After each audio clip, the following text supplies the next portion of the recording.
What's good, y'all? I'm Stats with Evan, and I'm back to give you my predictions for all 15 games on week 13 of the NFL slate.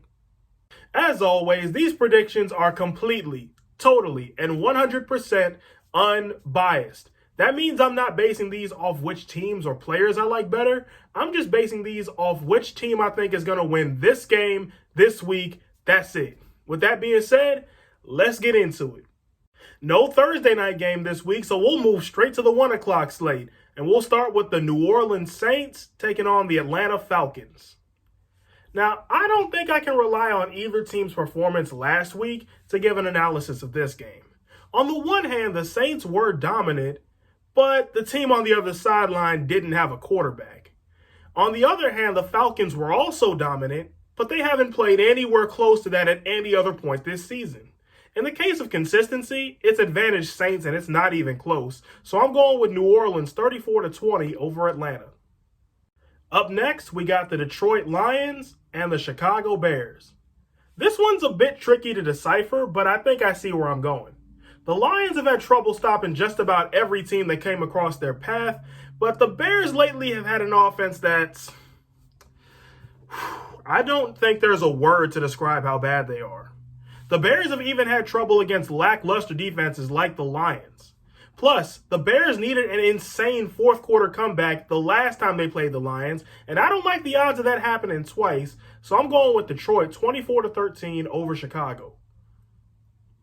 Up next, we got the Cleveland Browns and the Tennessee Titans. If you like running backs, this is the game for you with Nick Chubb, Kareem Hunt, and Derrick Henry all going at it in Music City. But let's get something out the way first. Saying the Browns should lose because they almost lost in Jacksonville would be like saying the Titans should lose because they lost in Cincinnati. It's a wash. This one's actually going to come down to who can stop the run the best. And based on what I've seen this season, I have reason to believe that's the Browns. So I'll make this my upset of the week and take Cleveland 27-24 over Tennessee. Up next, we got the Cincinnati Bengals and the Miami Dolphins. Okay, this one's open and shut. Remember what I said about the Bears offense? Somehow the Bengals offense minus Joe Burrow is even worse. The only thing that would keep this game somewhat close is that with the date with the Chiefs looming, this is looking like a trap game for the Dolphins. Still, I have no idea how the Bengals are supposed to score, so I'm going with Miami 27-3 over Cincinnati. Up next, we got the Jacksonville Jaguars and the Minnesota Vikings. This one's another open and shut game.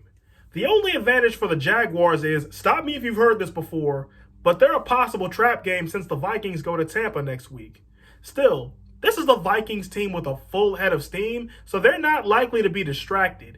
In conclusion, Minnesota rolls in this one 42-10 over Jacksonville. Up next, we got the Las Vegas Raiders and the New York Jets.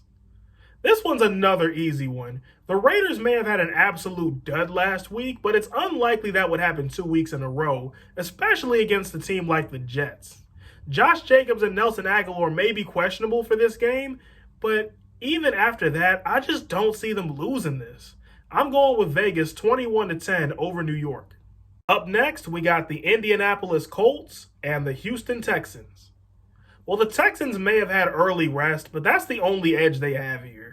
The Colts defense is much more stingy than the Detroit defense the Texans played last week. Case in point, the Colts already beat Detroit, and they've historically had the Texans' number, so I'm going with Indianapolis 28-13 over Houston.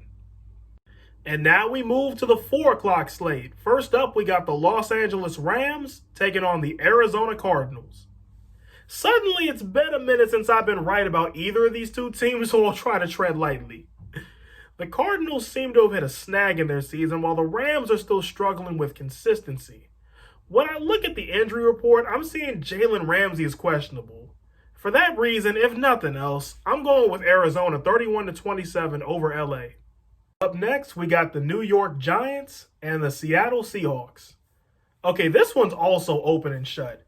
A Giants offense that was already struggling to score and barely beat an also struggling Cincinnati team, and they lost Daniel Jones in the process, meets a Seahawks defense that has improved noticeably in the last 2 weeks. Not much more needs to be said. Seattle takes this 42-7 over New York. Up next, we got the Philadelphia Eagles and the Green Bay Packers. Yeah, this one's pretty straightforward, too. Carson Wentz is clearly not the answer at quarterback, but the Eagles keep plugging him in like there's no problems. I don't know why. Meanwhile, the Packers are a well-oiled machine on offense, and their offense is miles above the Eagles. Plus, their defense has been pretty reliable on the whole, too. Short, sweet, and to the point, Green Bay wins big 45-10 over Philadelphia. Up next, we got the New England Patriots and the Los Angeles Chargers. Well, the Patriots are still in it, hanging by a thread, but they're still here. The Chargers look like a beatable team, but they also look like a trap game since the Patriots are going to be right back in LA on a short week this coming week to play the Rams. Unless they're staying in LA after the game. Patriots fans, somebody let me know what that travel situation is looking like, because I'm genuinely curious. So that might make it close, but I still got to go with New England 27-24 over LA. And now we got our Sunday night game, the Denver Broncos taking on the Kansas City Chiefs. Well, the good news for the Broncos is it looks like they're going to have a quarterback this week. The bad news, they're going to Arrowhead to play a Chiefs team that's beaten them 10 times in a row. Look, I think the Broncos are going to be a good team in the future. But we're talking about the here and now. And here and now, Kansas City rolls in this one 37-17 over Denver. Are y'all ready for some Monday evening football? Because we got Monday evening football this week. The Washington football team taking on the Pittsburgh Steelers. Now I know what y'all thinking. Man, this has been the easiest week yet. Come on, just say Pittsburgh and let's keep it moving. But actually, I don't think it's quite that cut and dry. Because Washington's going to have the mental advantage this week because the Steelers had to go through that whole ordeal of just playing the game last week against the Ravens. And they play Buffalo next week, which means this could be a trap game they're looking at. However, the Steelers have managed to handle distractions and trap games before this season, so neither one of those are necessarily good enough to give Washington the win here. So I'll go with Pittsburgh 24-21 over Washington. And now we got the Monday night game, the Buffalo Bills taking on the San Francisco 49ers. This matchup gives me a bad case of Mandela effect because these two teams have never met in the Super Bowl, but I could have swore they have. But as for this 2020 version of this matchup, the Bills are coming on this field with some serious demons after what happened last time they were at State Farm Stadium. Luckily, I don't think that's going to happen twice in a row because the Niners don't look like they're equipped for that type of action. I'm seeing a close game here, but I'm seeing Buffalo coming out on top 28-24 over San Francisco. And last but not least, in true 2020 fashion, we have Tuesday Night Football. The Dallas Cowboys taking on the Baltimore Ravens. Neither team did much scoring last week, but these two had entirely different performances. The Ravens did what they could with what they had. It wasn't a bad game for them by any means. Meanwhile, the Cowboys got flat out coached and humiliated by their arch rivals in Washington. Based on that and the fact that the Ravens will likely be getting pieces back from the COVID list in time for the game, I'm going with Baltimore 24-13 over Dallas. Well, that's my picks. Which ones do you agree with? Which ones do you disagree with? Let me know in the comments, and until next time, I'm Stats with Evan, and I hope you have a 100% day.